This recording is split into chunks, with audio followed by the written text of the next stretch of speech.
skeptis bahwa kasus tersebut bisa bergulir hingga ke pengadilan. Hotman sendiri mengakui kasus yang dihadapinya bukan perkara mudah.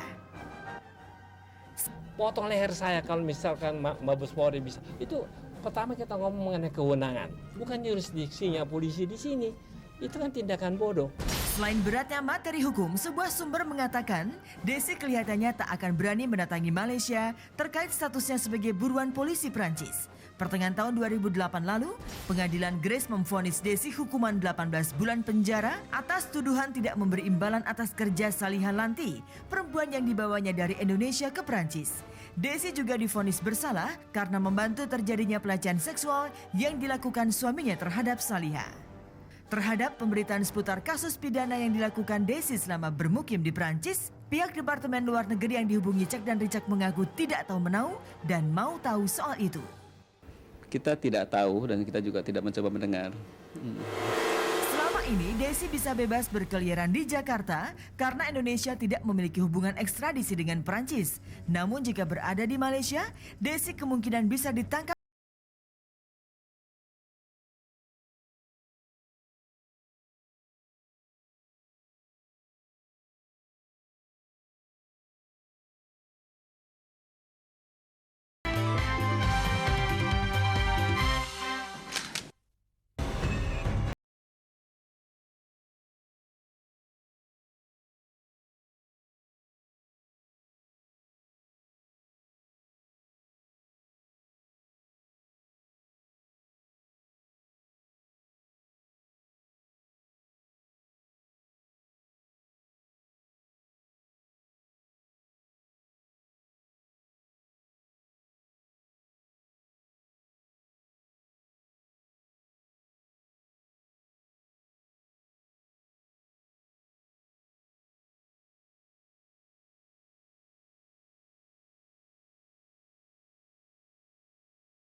Itu kan hanya ditutup kalau tidak ada bukti baru. Masalahnya kan emang saya sebenarnya agak males untuk meneruskan kasus itu karena kan ini bapaknya anak-anak ya kan. Tapi ternyata malah saya males karena nggak mungkin saya menjalin bapaknya anak-anak ya kan. Nia Paramita dan Gusti Randa sempat terlibat saling lapor ke Polda Metro Jaya terkait dugaan KDRT. Namun, seperti kasus-kasus yang lain, perkara mereka pun belakangan tak jelas juntrungannya. Faifi sedikit beruntung. Laporan KDRT yang dituduhkan untuk suaminya memang diproses pengadilan. Namun vonis yang dijatuhkan hakim untuk mantan suaminya dinilai Faifi terlalu ringan. Hingga sang mantan suami pun terbebas dari penjara. Saya sebagai perempuan yang mengalami atau pernah menjadi korban dari kekerasan dalam rumah tangga itu ada rasa ketidakadilan memang iya gitu. Karena apa? Hukumannya hanya percobaan pada saat itu gitu loh. Lantas bagaimana dengan akhir kasus Manohara? Apalagi lawan yang ia hadapi putra seorang Sultan Kelantan. Tim kuasa hukum Manohara tampaknya perlu bekerja ekstra keras untuk menunjukkan bukti dan saksi-saksi atas kasus yang menimpa kliennya. Dalam hasanah hukum Indonesia, visum pun tidak bisa dilakukan sembarangan. Visum hanya bisa dilakukan atas rujukan polisi untuk kepentingan penyidikan. Itu pun jika peristiwa penganiayaan baru berlangsung 1 atau 2 hari. Mano sendiri telah memiliki pegangan berupa foto-foto yang menunjukkan bekas penganiayaan di tubuhnya.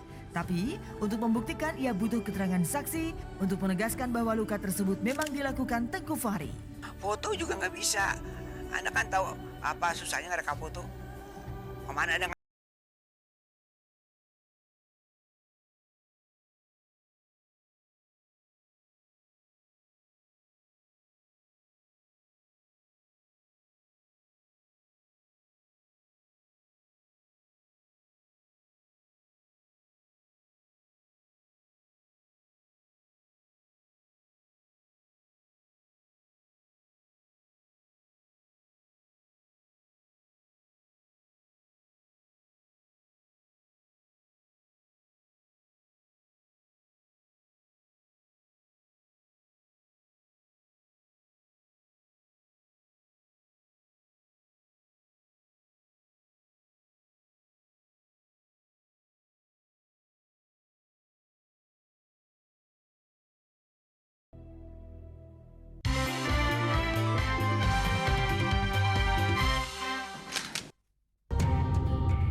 Hingar-bingar kasus Manohara mendapat perhatian luas masyarakat. Sampai-sampai hiruk-pikuk Pilpres pun nyaris tenggelam oleh pemberitaan kasus ini. Saat pertama kali Manohara datang ke Indonesia dan bicara kepada publik tentang apa yang dialaminya, masyarakat memberikan simpatinya kepada Mano dan Desi Fajarina ibunya. Sebelumnya, opini masyarakat sempat terbelah antara yang percaya cerita Desi tentang penderitaan Mano di Kelantan dan yang menganggap cerita itu hanya bualan Desi. Desi juga dituduh sebagai ibu yang mata duitan karena banyak menuntut ini itu kepada keluarga Kelantan. Sikap Desi yang sempat mengulur-ulur visum membuat opini publik kini kembali terbelah dua. Ada yang masih percaya, tak sedikit pula yang mulai meragukannya. Bagaimana tingkat kepercayaan halayak atas kasus ini? Kita simak pernyataan sejumlah masyarakat dan artis tentang kasus Manohara Odelia Pino ini. Berikut pernyataan artis sinetron Dinda Kanyadewi yang diwawancara Cek dan Dicek akhir pekan lalu di Jakarta.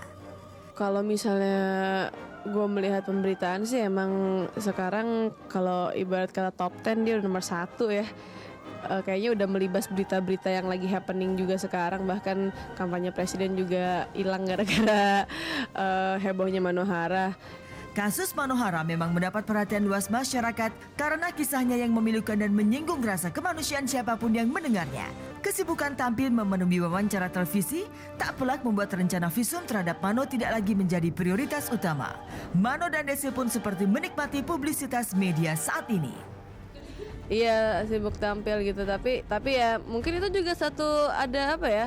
Ada keberuntungan di balik semua penderitaannya dia. Jadi gue ngeliatnya bukan yang kayak oh apa dia misalnya dibilang sekarang jadi ada di mana-mana. Oh ya udah berarti emang dia lagi beruntung sekarang gitu ya. Oke, mungkin kemarin dia memakai ini kali ya, memakai pepatah bersakit-sakit dahulu bersenang-senang kemudian, itulah Manohara.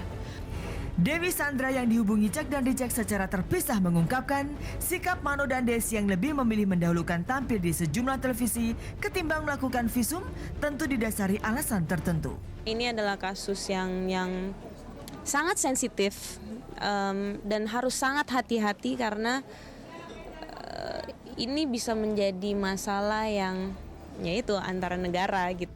Sementara itu sejumlah warga masyarakat yang ditemui Cek dan Dicek akhir pekan lalu memiliki pandangan sendiri mengenai kasus yang menghebohkan ini. Apa saja komentar mereka? Kalau percaya atau enggaknya karena buktinya belum ke blow up gitu lagi. Manohara perlu mengeluarkan bukti. Kayaknya nggak mungkin Manohara itu bikin sensasi kali ya, karena memang malu-maluin dirinya sendiri juga gitu.